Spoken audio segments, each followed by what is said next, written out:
So if I'm a small business owner, what are you going to recommend as my first move when I'm thinking about expanding into Europe? Well, again, I think it starts where I left off last time, and that's knowing the market. Yeah. And so it's inevitable, even though we don't want to admit it, it's inevitable that things will go wrong. Mm-hmm. And so when things do go wrong, you want to minimize the impact on the customer to even enhance, your brand reputation. So how do you do that? It starts with knowing the market you're in and where you want to participate. And that's going to drive your strategy going forward in several ways. And that starts with language. When we talk about language, that can be a barrier between you and your customers. Yeah. So you'll need to know and have a solution for local language support.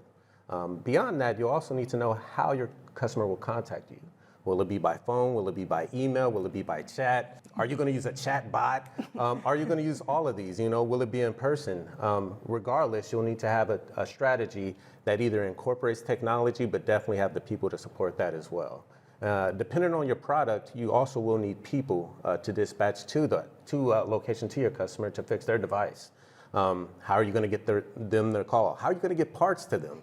You have to work with sourcing and try to get a supply chain strategy in order to support your customers and support your business in a timely manner.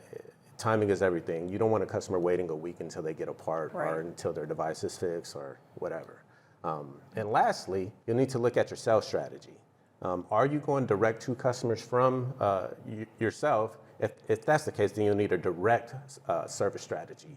That means the calls are managed completely by you all the way to customer resolution. Mm-hmm. Or are you going to use a channel? Are you going to sell through a third-party vendor?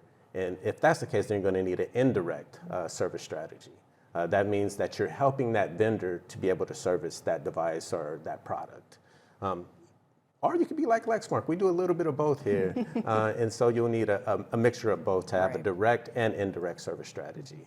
Now, that may seem like a lot, and that's because it is. But the good news is that no matter where you go, especially in Europe, you have partners, like Dominique said, that actually specialize in this in their specific countries.